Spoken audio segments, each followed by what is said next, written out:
Hi, I'm David Burns, Chairman of the English Business Council. I'm sitting here with Sebastian Bates, who's going to tell you a little about what he does. Sebastian. Sure. So my name's Sebastian Bates. I'm the founder of the Warrior Academy. The Warrior Academy is a martial arts organisation that specialises in character development with young people.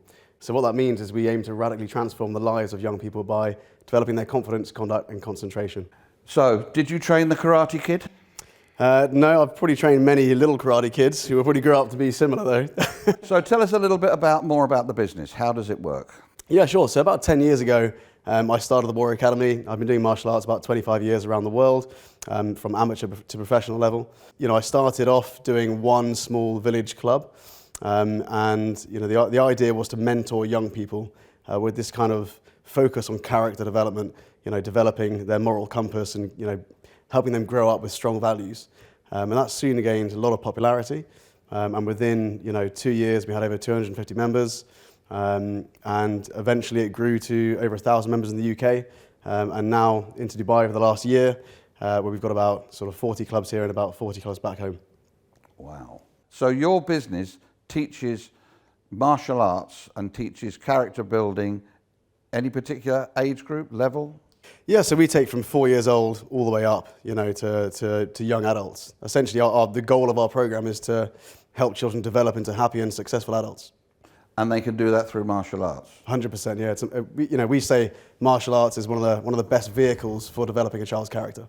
And what about these programs that do ultimate fighting and all of that? Does that include martial arts? Yeah, I mean, ultimate fighting essentially is, using a mixture of martial arts to produce an ultimate fighter, someone who can compete against many different styles, which is brilliant. Our approach is slightly different in that while we want to, develop amazing martial artists, the goal isn't, to develop martial arts as the main thing. It's the development of character. So rather than developing and getting a black belt, it's getting a black belt character. Which is something which stays with children for the rest of their life, influences every single decision they make growing up, from the jobs they seek, the work they seek, the projects they do, the relationships they make and build, all these different things are influenced by their character and values. Okay, the martial arts that you teach and the character building that the children go through, what's your prime objective other than teaching them the art and the character building? Is there anything else that they learn from this? So, I mean, we take a child, the first thing we do is we look for their breakthrough area. So okay. we analyze, a child's 3 C's, confidence, conduct, concentration, using a system we've got and we've developed over time. And then we look for the weakest area we can rapidly develop. It is a Can you child, give us an example of that? Yeah, completely. So a child may have, as a typical example, may have amazing confidence, but they may lack in concentration and conduct, behaviour. And what that means is, while they're happy to try new things, very social, their grades slip, they can't concentrate for long periods of time, they suffer academically, and all this sort of stuff. Yeah. On the flip side of that, a child may have amazing concentration and behaviour, do brilliantly academically, but lack in confidence. And so we often find there's one aspect which holds them down. That's their breakthrough area. So we, aim to rapidly, change and develop that, which brings up all 3 C's to a high level. So that's the first thing we try and do in the first 3 months. So after that, we implement things like mindfulness meditation, really using the softer side of martial arts to develop their character. One of the things I often get asked is, similar to what you were saying about UFC, is what's the ultimate form of self-defense? And for me, it's not so much defending yourself physically, but it's defending yourself mentally from, negative influences, negative peer pressure. And if you can develop a child's mindset using the softer side of martial arts, like mindfulness meditation, suddenly you're developing, holistically, a child who can defend themselves from every possible eventuality. So it's like thickening their skin, really? Yeah, 100%, yeah. Yeah, okay. We said earlier that martial arts is generally a contact sport. That's no longer an option. Let's say Dubai, for example. You can't go to a dojo and throw people around or do the things that you would normally do, or the exercises, group exercises and all of that. So how are you overcoming that in terms of your business? Sure. So for us, we've been working to move what we were doing online for quite some time. So, when this all kind of kicked off and, our clubs were shut down in the UK and Dubai, we made a very, very clear message to our members that although the delivery has changed, the same values and the same purpose. So, while our goal was always to develop character, that hasn't changed. Just the way in which we deliver the teaching has. So it's all online.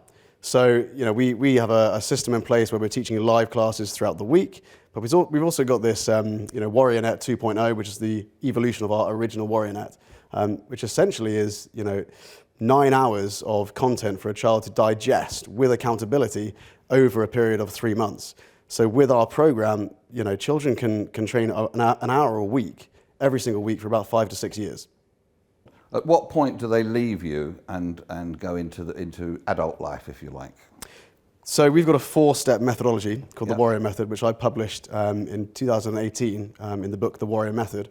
And that details basically our 4 steps, which are community, inspire, challenge, lead. Can you explain those? Absolutely, yeah. So the first step is to develop this awesome community where a child feels safe, respected, and supported. Once they're in that kind of community, you can start to inspire them by, showing them what they could become, inspiring them with, through language, all these different things, so they can try and attain new goals. Then you want to challenge them, teach them about the comfort zone, teach them how important it is to leave their comfort zone, and eventually lead. Leadership being an amazing tool to, solidify the learning they've already had, but also to develop, emotional intelligence. So when you get to the stage where you've been with us for 7-8 years, especially in the UK, where we've got, about 20 black belt teenagers who've gone through the program, we give them a guaranteed job at the end of this if they do our assistant instructor's course, where they can go on and carry on teaching themselves, So leadership's a massive part of what we're doing. So we teach them to lead the whole way through, and then we give them a solution to continue that afterwards. So you were talking about that this was one of your goals, is to take it from inside the dojo, if you like, to online. Yeah. And you've had to do that. If we hadn't been in this situation now, how long would it have taken you to get that done? Was it something that was nearly there, had been thought about and discussed, but you were busy and hadn't quite got to it, or? Yeah, definitely. It was something we would have dragged on over a year. Yeah. But instead, we did it in about 72 hours. Yeah. So you could have always done it. Yeah. But the motivation wasn't there until nothing motivates you like a crisis, right? Absolutely. And this is a crisis. It's a bit of a crisis, yeah. So you're going to online training. Yeah. What else can you do that will make your business survive? So online training, I don't think, is enough for people. To make an online training platform successful, you need 3 things, in my opinion, from working with thousands of families on this, and that's accountability, community, and a sense of belonging.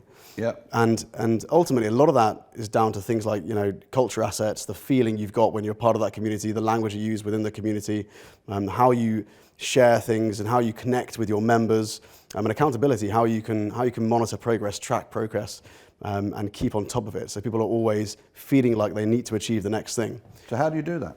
How do you monitor accountability within your program? So if you look at our WarriorNet 2 program, we can monitor when a child logs on. We can monitor, how many minutes they're spending. There's quizzes after every single class, so we can have those analysed. We've also got this online community called warrior-family.online, which is basically a forum. One of the things I've found from working with, so many families is that they don't, parents don't know how their children are socialising online, and now they're self-isolating. So all of their socialising is online, but we don't know if it's healthy or not. Yep. And we don't have a way of analysing that. So remember, one of our big things is community, right? So what we wanted to do was to create this online community which is managed and overseen by black belt instructors who are, kind of guiding the whole process and being that moral compass for children, but giving them somewhere safe to socialise. That's such a key part. So, when you look back at all those different dots, you join them up and you've got accountability. Okay, next? Next was a sense of community and a sense of belonging. Community. Yeah, so with community, it's all about, for us, we see our members like an extended part of our own family. So we call them the Warrior family. So we've got the Warrior family in the UK, the Warrior family in Dubai. And I think at this stage, the mistake I see a lot of business owners doing is they're trying to get more customers. They're trying to get more members, rather than diving back into their own communities, trying to serve the people who already know, like, and trust them. Yeah. Because everybody else right now is in fear mode. Yeah. And you try and sell to someone in fear mode, it's just not going to happen, right? No. You try and build trust, and it's 10 times harder. But really, you should by this point have a decent following. I know we have for many, many years, and so we've been looking for new ways to inspire and work with our community. So the first thing we did is I got the whole team rallied to phone up over 3,000 parents this month. Earlier we were talking about the number of websites and the number of posts I'm seeing from people in our community here who have reached out and said, this is what I've been doing. I'm now at home not doing that. How can I help you if you're at home doing the same thing? So there is a lot of that. Is that part of your program? Yeah, definitely. So something I see a lot of business owners doing is exactly what you said. They're going out to solve other people's problems, right? Yep. And I think that's because a lot of us are just kind of addicted, especially running your own business. We're addicted to solving problems every single day. Yep. And so the second our business can't function in the same way it used to, we need to find a way to pour all that energy into. So a lot of that means we're trying to help other people and serve the community in different ways, which is brilliant. I think that's fantastic. It is, but then sometimes that detracts from the core activity that you should have, is looking after your own business and doing that for yourselves. We were talking earlier about an electrician's house is probably the worst wired house in the world. Yeah. Consultants don't take their own advice. Yeah. So there is a danger that you can be too advisory and not take on board your own words. Yeah, definitely. I think there's an element of almost avoidance. If you can go too far in one way, bury your head in the sand, and everything's on fire around you, but everything's fine in here. The other thing you were talking about was belonging. Yeah, a sense of belonging. Right. Yeah. So a sense of belonging really comes down to how the community interacts with each other. The names you call different levels within your community, how achievement is structured, how you celebrate wins together, all these different things, and that stems down to culture assets and what you've developed to ensure, you've got this solid culture within your organization. How many staff do you have? Full-time about 4 here in Dubai, and freelance UK and Dubai we've got up to about 30. Okay. And these are instructors? Mixture. A mixture. Instructors, admin, right. Social media guys. Let's talk about social media for your business, because social media is going to be something that's going to be absolute paramount moving forward. What are your key points on social media for your business? So social media for our business is, we connect. We really look into the pain points and what our parents are going through, right? Mm-hmm. I mean, we're parents ourselves. We have families ourselves, and we really kind of pride ourselves on how well we know other parents. We know what they're going through because we're going through something similar. Yep. And so social media for us, we tend to talk a lot about the challenges people face and our solutions for that. We never really talk about martial arts. Okay. That's something we never really bring up.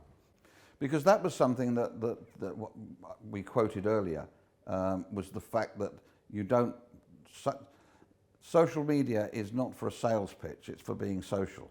So you have a conversation with people around a subject that is not necessarily martial arts. Is that what you do? Yeah, absolutely. So for instance, if I've been running this whole bullying podcast recently, which got us voted top 3 in education on its launch, which is quite cool. And the whole point there is we're trying to solve a problem with parents, which is around bullying, right? Tell us more about that, because bullying is something that's not dear to my heart in some regards, but it's something that it's not a taboo subject, but not everybody talks about it. Yeah, I think there's so much to say about bullying. We've got about 30 hours in this podcast about it, and I've just written a book about it, which is going to be released hopefully end of this year. But it's something which is such a major transition for young people. And I call it transition because it's not a one-off event. It's something we all tend to go through in order to learn life lessons, to be more resilient, to learn to stand up for ourselves. And if we don't, learn it the first time, it keeps repeating itself. Mm. So the book is called Not a Victim, Stopping the Cycle of Bullying. You see, it seems to me that in what you're trying to do, both the bully and the victim could be customers of yours. Yeah. The bully from the point of fact of he may be overconfident and of low self-esteem, but gets out of by knocking other people around. And yet, if he was to go through your character program, then he might not. Well, what's interesting is most children who go through bullying become bullies themselves. Yes. And the reality of that is because they're not mentored through one of the biggest stages of overcoming bullying, which is putting it in the right context, learning why it occurs, where it comes from, and ultimately that the bully is not a bad person. Yeah. And And once they learn that, it's easy to digest. But of course, for us, one of the biggest barriers is teaching that to parents, who of course are, in this panic, frustration, fear mode, and wanting to defend their children. What measures are you taking in your business now to survive and thrive in 3 years' time? What are we doing now? Well, we are acting quickly. We're not expecting things to go back to normal. I think businesses who do that are going to have a big lesson coming up. We are planning a huge shift online and making that our kind of core focus. But really, having this ability to reconnect with your community is more important now than ever before. So picking up the phone, having an uninterrupted 30, 40, 60-minute chat with each member suddenly becomes one of the most important things you do during the day. And what about a friend of ours, Phil Bedford, has done this quite recently. It's called Quarantine Connect, and it's an online networking opportunity. He does 20 people at a time because he feels that's the best number. Is that something that you would consider doing with your people?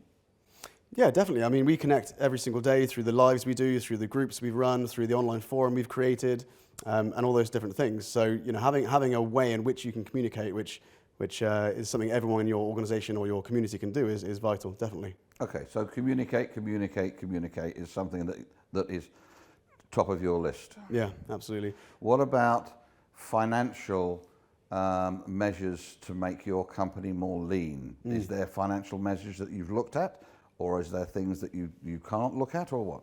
So we cut costs about 80% in Dubai and the UK in the last 2 weeks. So that shot down. How? How did we do that? Cut 20% off. So we had to let go of quite a few people, first of all. Essentially, I had to look at the organization and say, who can I take forward into the new business?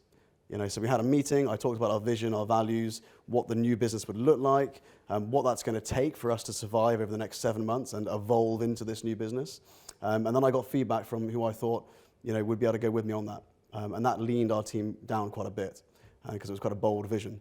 And after that, other costs, a lot of our costs are premises, hiring out halls, that sort of stuff. So, we spend thousands of pounds a week around the world doing that, and now we don't need to do that for at least 7 months.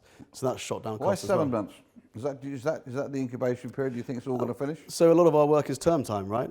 I don't think it's going to finish. I think we're term time. We're dictated by the schools a lot. If the schools aren't open, then a lot of our clubs won't be able to run as efficiently. So for us, it's a case of if the schools are shut over the term 3, it's likely to impact the next 7 months until September. Interesting. Okay. I remember watching an episode of Friends where Chandler has earphones on and he's listening to one of those motivational videos or audios to make him stop smoking, I think. Do you think that those sort of things are the way forward?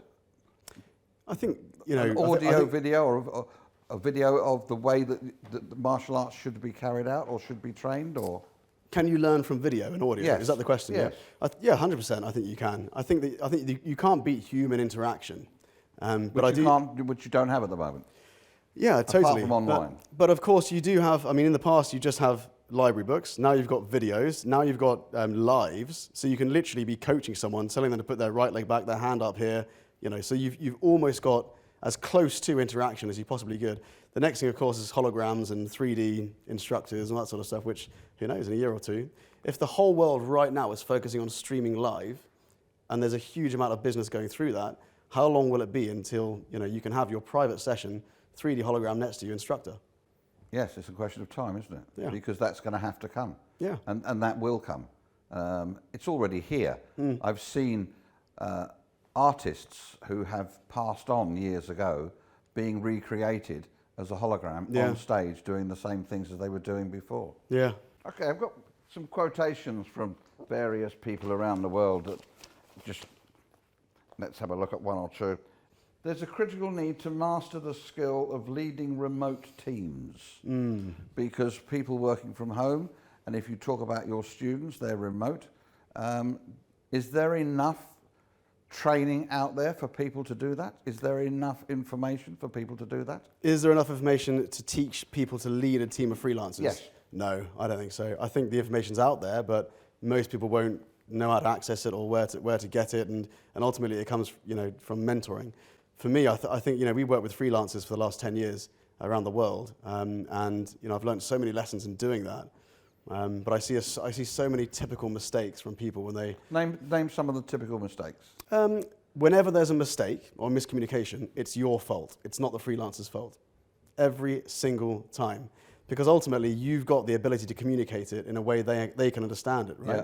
So that's, there's language barriers involved, there's text barriers involved, all these different things, Yeah. Which of course becomes trickier when you're not there in front of the person. Yeah. But there's this almost lack of responsibility with that communication barrier. So that would probably be the biggest mistake I've seen. Okay. Would you say it was a good idea to angle your business towards an e-commerce model? I think right now that is going to be absolutely flooded with people. So I see people pivoting very, very quickly into things they know nothing about, right? They're running a business doesn't work, so they dive into Amazon, and suddenly they're drop shipping, they're doing Amazon all over the place, right? Whereas if they just breathed for a second, looked at what they were doing to solve their customers' problems, and then try and deliver in a different way, but have the same outcome, I think they'd find way more success. Part of the result of the financial crisis was there were people in Dubai in particular who invested in property who should never have invested in property because they knew nothing about it. And that seems to be a similar thing now. Are people, do you think, going to do other things that they're not qualified to do because the things that they do can't be done at the moment? Yeah, 100%, right? I mean, everyone's going to look for another way to make a living and to solve problems, and this is exactly it. I think if you kind of stay in your line, stay in something you've already invested so much on, yeah, you've got so much of a better chance to turn that into something positive rather than starting from scratch. Do you know what I mean? Yeah. So there's more money to be made. You've left, in effect, by going back and talking to your customers, you've actually left money on the table in the past because you haven't done that, and now that is going to be an income or a source of revenue to you? Yeah, definitely. I mean, let's take the UK, for instance, right? Yeah. So all of our members in the UK are on direct debits paying monthly for their children to go to class with us. The UK is being hit really, really hard. Yep. A lot of our members, the conversations we have, they're in tears on the phone. Both mum and dad, self-employed, lost their jobs. Yep. Currently, as I say this, there's not that much support for self-employed people, but there is for employed people back in the UK. So the situation they're in, which makes up about a third of our members, is quite a tricky situation. So our stance on it is, how can we help? Yep. And what can we do? What challenges are you facing? So by phoning up every single member in a period of 1 or 2 weeks, we're having these conversations, and we actually become more relevant in their lives. Yes. Mental health of their children who are self-isolating, who are now socializing online, like I mentioned, becomes absolutely paramount. And that's something we help with, right? Our whole program's geared towards developing that. So whereas a lot of people are saying, right, we're going to freeze membership or we're going to reduce membership, we haven't. We've kept our membership the same. In actual fact, we were due to up our membership 6 months ago. We said to members, we're going to up our membership on April 2020, and that's still going ahead. We haven't changed anything. So while hopefully our costs have gone down, most members in the UK should be staying with us because really now they're getting more in their, more value in their membership than they were previously. So they're more relevant now. You've upped the content. You're giving them a better. So from a physical point of view, they used to get 1 class a week. Now they get 25 if they want it. From a community, for the same money. Yep. From a community perspective, they're not getting just visiting their class once a week. They're getting daily interaction with their friends in a safe environment. They're getting constant mentoring and support from a whole team of black belt instructors for parents as well. So the personal interaction's gone up. The amount of tuition they're getting has gone up. The quality has gone up as well. And we've even had some parents say to us that they think their children are going to accelerate faster in their development because of this. Yeah, and that's got to be a good thing. Right. And from a business perspective, just to be a bit optimistic here, if you can maintain the same revenue and the same customer base, and you just drop your cost by 80% like we've done, suddenly your business model is way more efficient. Would you have a conversation with a set of parents who have a child in your program, and this is going back to working from home, because the child has to work and has to do things at home. So make people's homes a better place, develop a virtual reality experience for those who are home working or self-isolated. You're talking about the virtual reality program that you've put in to train kids online. Yep. Yes, there's a video they can watch and whatever. What about the actual physical space? So which is difficult. changing the physical Yeah, space. I mean, how do you handle that when mum's doing the ironing behind and the dog's running around? And I mean, you've got to change the space and use your imagination. So one of the things we ask our students to do is, whenever they're watching the class, they need to be in full uniform. Yep. They need to make it a peaceful environment, which their parents can help them achieve. Yep. You don't need a lot of space to do this because you're static as you're training. And now that's two things that an office worker would also be required to do. Yeah. Would have to have the space, but would also need to be properly attired, even if they're working out in a peaceful environment. Now you consider a family of 4, family of 5, whatever. They're self-isolating. They're 3 weeks into this, and they're getting serious cabin fever. You imagine that what's going on in their minds right now. Now, if you can say twice a day, you're going to do a 30-minute class in the morning, 30-minute class in the evening, you've got to get changed into your full martial arts uniform. When you walk into your living room, that's no longer your living room, that's now the dojo. Make sure you bow as you walk in. Yep. You sit down, get ready for class, the instructor comes on, and he's taking you to another place. You're using your imagination, especially important with children, right? Yeah. When you look at mental health, they're not just having to go through the same, stuck in these 4 walls all the time. We're taking them somewhere else, which is just, super beneficial. So I go back to what I was saying earlier in terms of technology. Surely part of what you do could be virtually reality based. Yeah, You could be dressed in your uniform. You could bow, and the next thing is you put the glasses on. Yep. And then you're doing all sorts of things. That's the future for sure. Yes. You put the 3D headset on. Yeah. And you're surrounded by wooden floors, dojo. Amazing. Other class members. You could even link up with other people who are in the same sort of situation. You need a lot of space for that and not a lot of furniture around. You need a bit of a tech budget as well, which we'd have to look into. But yes. I mean, that seems to be one of the ways forward as far as technology is concerned. Yeah. We are. Replan your business model around the assumption that customer volumes may well shrink. You've just said the opposite. You said that you're keeping the same number of people. Do you think that's sustainable? No. It's not. My thoughts initially are not to grow our customer base. Okay. So that's the first thing I'd say. Just treat the ones you got better. Totally. Not look for new members, but hone in on your real, true sort of tribal members, the ones who are going to stay with you through thick and thin, the ones who are emailing us and saying, we don't care how long this lasts, we're going to carry on with you, we've got your back. The customers we know who really need our help and we can solve their problems, And there's nothing more, that creates transparency like a crisis, from a customer perspective, but also from a leadership perspective, right? When you look at some of the leaders of communities who are burying their head in the sand, they're not supporting their employees, they're not supporting their customers, it gives transparency, which people won't forget. So really, from my point of view, it's using this time as a kind of process for us to hone in on our ideal members and who we can help the most, and then really just over-delivering. Okay. So what happens if there is a family that has brothers, one's older and one's younger, and the younger one hasn't been part of the program, but over the next 6 months becomes old enough and interested enough to be part of the program? Can you do 2 for the same price? No, we need two different packages because there's accountability, right? So we want to track the progress separately. Right. So there's no change to us. You wouldn't get buy one get one free if you go to a normal martial arts class. So it's exactly the same kind of process. If they were under the same membership, we wouldn't be able to track their progress online. Right. We were talking about monitoring and measuring. How do you measure confidence?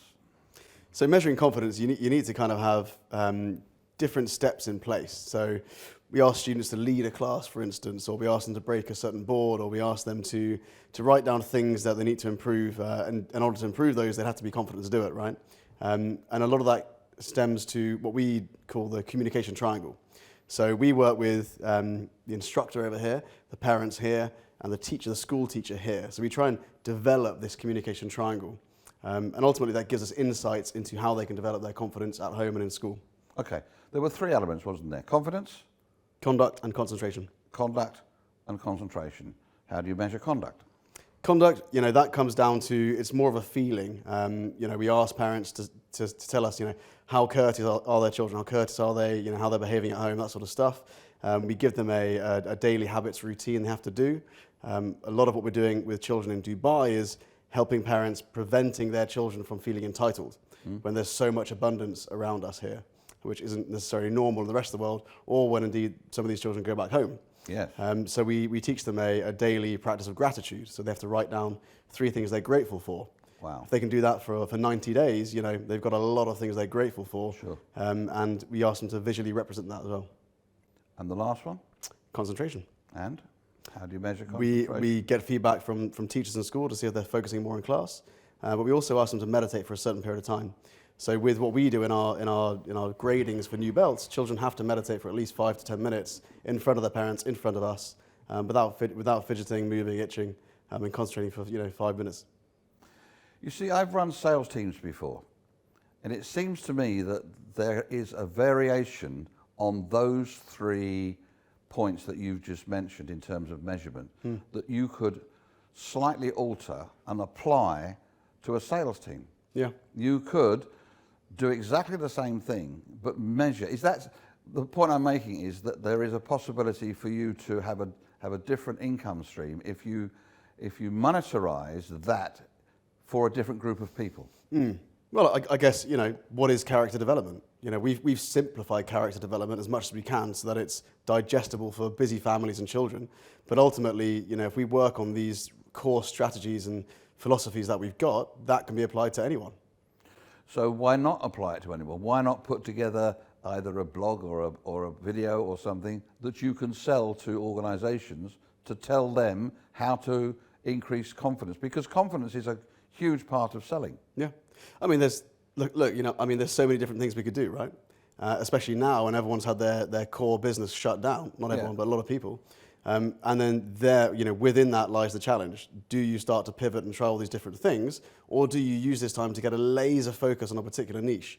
So for us, how can we deliver even more through this character development of young people rather than stemming out and doing different things? Yeah, see, I look at it slightly differently, because all it is what you're doing by stepping out is just amplifying and varying something that you're already good at, but just for a different marketplace. Yeah. But of course, by doing that, you need to generate a whole new set of assets. You need to build a team around that, develop new philosophies. There's, that takes time to do. Perhaps for a lot of people, they've got time, but could that time be used more effectively, honing in more on their current customers, current needs, current wants, current challenges, diving deeper into that and how they can serve them even more, rather than trying to use that time to develop the assets you need to pursue something else. One of the questions that people are asked when we talk about forward planning, plan to fail, fail to plan, all of that sort of thing, is where do you want to be in 2 years, 3 years' time? Where do you want your organisation to be in 2 years' time? So for me personally, I think I'm inspired by some amazing mentors I've got, like Daniel Priestley, who runs Dent, and others around the world. And it's the thing I'm hearing a lot from people is not to look at it as where do you want to be in 1 or 2 years, but look at it 5 years, right? Yeah. Looking at this as the start of something which is going to really change the way in which we do business, and not looking back. Yesterday's gone. What can evolve from this? And so you're quite right. I think looking 3 to 5 years forward. For us, I think it's a deeper global connection.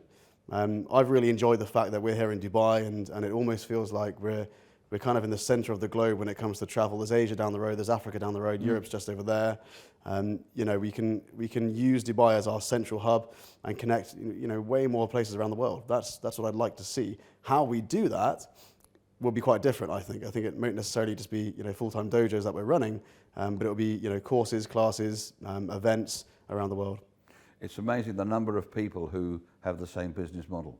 The English Business Council has a similar business model whereby we started off in Dubai and we're expanding into UK to the point where I'm going back to run that business in UK very soon. Wow. We'd like to see more English Business Council offices in other places. We're already in 12 around the world. We want to increase that. And you're doing the same thing, and other people are doing the same thing. Do you think that type of expansion is going to benefit your business in terms of not so much volumes, but in quality of service? I guess it's maintaining quality of service, while you're expanding globally. I think that's one of the challenges, and trying to keep track of it all. But of course, a lot of that comes down to finding the right sort of team who can manage it all for you, who are aligned with your values and your mission. And I think if you can achieve that and have the culture in place to inspire a group of people from a leadership perspective, it's a lot easier. So there are people that that you're inspired by, and I am sure that there are people who you inspire. At the end of the day, what is your end game, your goal for the rest of your life? I'd like to see society place a higher value on the development of character than on education. I'd like to see the educational, sector disrupted, with character development being sort of prioritised. Sebastian, thank you for talking to us today. Very informative, inspiring. That was Sebastian Bates. He's now going to tell you how you can contact him if you need or would like to take any more information. Thanks very much for having me. You can contact me, you can type in Seb Bates or Sebastian Bates into LinkedIn and you should find me there. Thank you for watching.